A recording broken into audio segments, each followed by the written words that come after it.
안녕하세요. 갈보리교회 박현수 목사입니다. 오늘도 하나님께서 새날을 허락해 주셨고요. 또 하나님께서 주실 새로운 은혜를 기대하면서 또 주님의 말씀을 읽고 묵상을 했습니다. 시편 6편 말씀을 매일 성경 순서에 따라서 읽고 묵상을 했고요. 시편 6편 말씀은 그 다윗의 시라고 이렇게 부제가 붙어 있고 이게 탄식하는 그 목소리가 이렇게 들려옵니다. 몸이 수척하고 뼈가 떨린다라고 2절에 고백을 하고 있고 이런 이야기, 이런 표현 속에는 다윗이 아마 육체 질병을 겪고 있는 것이 아닌가 이런 생각도 들게 하는데 그러나 꼭 육체 질병이라고만 볼 수는 없을 것 같습니다. 왜냐하면 3절에서 나의 영혼도 매우 떨립니다 라고 고백을 하고 있기 때문입니다. 그리고 하나님께 묻습니다. 여호와여 어느 때까지입니까? 지금 다윗이 굉장히 고통스러운 가운데 있는 것은 분명한데 그 고통이 더 고통스럽고 절망이 되는 것은 그것이 언제 끝날지 모른다는 것입니다. 그러니까 우리가 아무리 힘든 상황이 있다 해도 그것이 끝날 시간이 정해져 있다는 것만 안다면, 언제 끝날지만 안다면 그 견디기가 그렇게 어렵지 않을 텐데 고통의 끝을 우리가 알 수 없다면 그것은 정말 절망 그 자체일 것입니다. 그러니까 다윗에게 있어서 정말 고통스러운 것은 이게 어느 때까지 이어질지 모르겠다라는 그런 절망이고, 게다가 지금 그가 겪고 있는 몸과 영혼의 아픔, 그 고통이 그는 이게 하나님의 분노와 하나님의 진노로 인한 것이다 라고 느끼고 있습니다. 1절에 이렇게 시작을 하거든요. 여호와여 주의 분노로 나를 책망하지 마시오며 주의 진노로 나를 징계하지 마옵소서. 예수님을 믿는 우리의 삶은 우리가 그 삶 속에 이제 어려운 일이 일어날 때마다 우리가 하나님께 뭘 잘못한 게 아닌가, 어떤 죄 때문에 그런 것은 아닌가 이런 생각을 하곤 하는데요. 그것은 맞기도 하고 틀리기도 합니다. 하나님은 때로는 우리의 잘못을 깨닫게 하시기 위하여 징계의 방식을 택하기도 하시고, 그러나 또 많은 부분 하나님께서 우리를 하나님의 사람으로 더욱 성장하게 하시기 위한 방편으로 또한 어려움을 주시기도 합니다. 고통과 아픔 없이 근육이 단련될 수 없는 것처럼 우리의 삶도 고통과 아픔 없이 성숙해질 수는 없기 때문이죠. 그래서 잘못을 깨닫게 하시기 위한 징계이든 우리를 성장케 하시기 위한 고난이든 어느 쪽이든 다 하나님의 사랑으로 인한 것이다 라는 것을 잊지 않는 것이 이게 되게 중요할 것 같습니다. 성경 전체가 이야기하는 거죠. 모든 징계, 모든 아픔, 모든 고통은 사실은 하나님의 사랑으로부터 인한 것입니다. 근데 그런 일이 어쨌든 일어날 때, 우리는 그 어려운 일이 일어날 때 우리 마음속에 하나님이 계시지 않은 것 같은 그런 느낌에 사로잡힐 때가 있습니다. 이것을 많은 이 영성가들이 이야기하기를 하나님의 부재 경험이라고 또 불러왔습니다. 그러니까 다윗이 지금 경험하고 있는 것이죠. 하나님께서 계시지 않는 것 같은 그런 아픔을 경험하고 있습니다. 하나님을 섬기는 사람들한테는 이거보다 더 큰 고통은 없겠죠. 이게 하나님이 내 힘이시다라고 고백을 하고, 하나님이 나의 구원이시다 고백을 하고, 하나님께서 나를 지키시고 보호하신다라고 고백을 하는데, 근데 그 어려운 일이 있을 때 하나님이 계시지 않은 것 같은, 내가 정말 어려울 때, 정말 절실하게 하나님이 필요할 때 하나님이 계시지 않은 것 같은 그런 느낌, 이건 정말 큰 아픔일 것입니다. 이게 지금 다윗이 경험하고 있는 것이고, 그래서 다윗이 이렇게 탄식을 합니다. 6절, 7절 보면 내가 탄식함으로 피곤하여 밤마다 눈물로 내 침상을 띄우며 내 요를 적시나이다. 내 눈이 근심으로 말미암아 쇠하며 내 모든 대적으로 말미암아 어두워졌나이다. 그는 탄식하고 있습니다. 너무 아프고 너무 고통스럽고 견딜 수가 없는 상황인데 하나님마저 떠나신 것 같은 생각에 그는 지금 탄식하고 있습니다. 근데 잘 생각을 해보면 이런 탄식은 하나님을 아는 자만이 갖는 특권이지 않을까 하는 생각이 듭니다. 하나님을 알지 못하는 자들도 똑같이 아픔이 있습니다.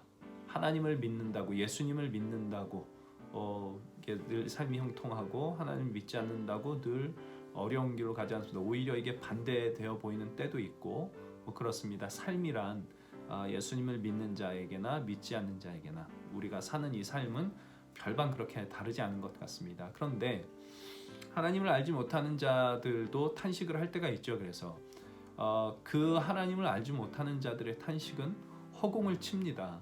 어디에 탄식해야 될지 모르니까. 하나님을 아는 자는 하나님께 탄식을 하죠. 하나님 도대체 어디 계십니까? 지금 무엇을 하시려는 것입니까? 어느 때까지 이런 일을 견뎌야 합니까? 하나님께 탄식을 합니다. 그래서 탄식은 다른 형태의 찬양이라고도 합니다. 찬양은 이렇게 기뻐하며 하나님께서 행하신 일들을 감사하고 노래하는 것이죠. 탄식은 절망 가운데서 하나님께 노래하는 것, 절망 가운데서 하나님께 부르짖는 것, 이것이 탄식이고 또 다른 형태의 찬양이 되는 겁니다. 그러니까 탄식에는 이 하나님께 이렇게 부르짖는 탄식에는 하나님이 절실히 필요합니다라는 이 고백이 그 탄식 속에 들어있고, 하나님께서 나를 다시 찾아오시기만 한다면 이 모든 고난의 상황은 다 정리가 될 것이다 라는 것을 아는 믿음이 그 탄식 속에 들어있는 것입니다. 여기에 그러니까 어느 때까지입니까? 라는 이 질문에 대한 답이 들어있죠. 하나님께서 나를 다시 찾아오실 때, 그때가 바로 이 어느 때까지입니까? 라는 그 어느 때입니다.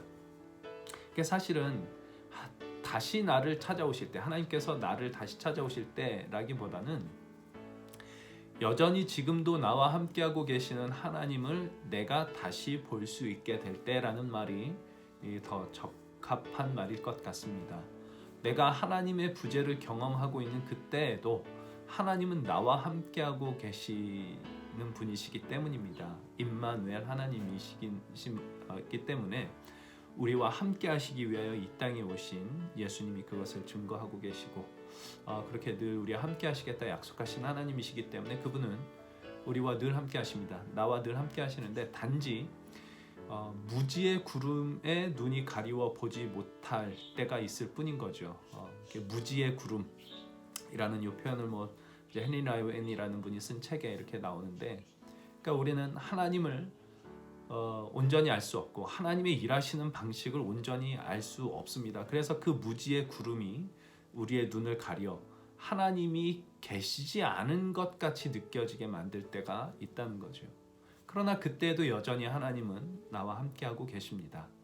마음 깊은 곳에 그런 인식이 있는 자만이 하나님께 탄식할 수 있겠죠. 그거 없으면 하나님께 탄식할 거 없습니다. 어디 딴 데 가서 화풀이하고 그렇게 하겠죠.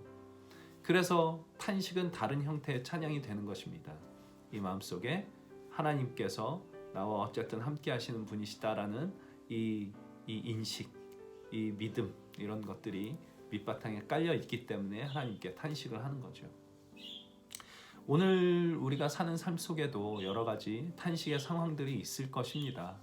지금 코로나 바이러스 상황도 그렇고, 이것 특별히 이 일로 인해서 건강을 잃거나 혹은 이렇게 경제적인 타격을 크게 입거나 이런 분들에게는 이제 그런 탄식이 나올 수밖에 없을 것이고, 꼭 이런 일뿐만 아니라 우리의 삶의 여러 가지 삶의 형태 속에서는 여러 가지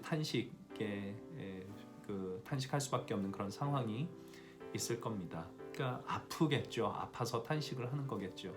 근데 그 탄식 해도 괜찮지 않을까 이런 생각 듭니다. 하나님 앞에, 하나님 도대체 지금 어디 계십니까? 왜 나를 돕지 않으십니까? 왜 이런 아픔이 있는 겁니까? 언제까지입니까? 이렇게 소리쳐 하나님께 탄식해도 괜찮지 않을까 싶은 생각이 듭니다. 그것은 이 하나님만이 모든 문제의 해결입니다라는 우리 믿음의 다른 표현이고 하나님을 향한 찬양의 다른 한 형태이기 때문일 것입니다. 그래서 다윗이 이 절절한 탄식 끝에 내가 침상을 눈물로 적시기까지 하는 그 아픔 속에서 그 탄식을 하는 끝에 다윗이 8절 이하에 이렇게 고백을 합니다. 악을 행하는 너희는 다 나를 떠나라. 여호와께서 내 울음소리를 들으셨도다. 아마 이 탄식의 한 이유 중에는 다윗을 이렇게 대적하는 대적들로 인한 이유도 있었을 것 같습니다. 악을 행하는 너희는 다 나를 떠나라. 여호와께서 내 울음소리를 들으셨도다. 여호와께서 내 간구를 들으셨으며 여호와께서 내 기도를 받으시리로다. 내 모든 원수들이 부끄러움을 당하고 심히 떨미어 갑자기 부끄러워 물러가리로다. 아직 일어난 일은 아닙니다. 그러나 그렇게 될 것을 믿는 믿음으로 고백을 합니다. 탄식 끝에 하나님께서 그의 기도를 듣고 계시다. 하나님께서 그의 탄식 소리를 듣고 계시다라는 것을 지금 다윗이 믿음으로 고백을 하는 겁니다. 그리고 하나님께서는 당신의 뜻을 이루실 것이다 라는 이 믿음이 이 마지막의 고백 속에 탄식 속에서도 이렇게 고백할 수 있는 이 고백으로 나타나는 것 같습니다. 오늘 우리가 사는 삶이 쉽지 않은 삶으로 인하여 탄식이 있다면 이 다윗의 탄식을 한번 기억하면 좋을 것 같습니다. 다윗이 그렇게 탄식하며 하나님께 나갈 때 그 마음 밑바닥에 있던 그 믿음, 하나님이 오시면 이게 됩니다. 하나님께서 일하시면 이 모든 상황은 다 정리가 됩니다라는 이 믿음, 이 탄식 속에서 이렇게 나왔던 것 기억하고 그 우리가 탄식할 수밖에 없는 그 탄식을 하나님 앞으로 가져갈 수 있기를 바라겠습니다. 그리고 그 탄식이 우리로 고백하게 하는 자리, 하나님이 일하시기만 하면 됩니다라는 이 믿음의 자리로 나아가서 하나님의 은혜를 기대하고 또 기다리는 우리의 삶이 될 수 있기를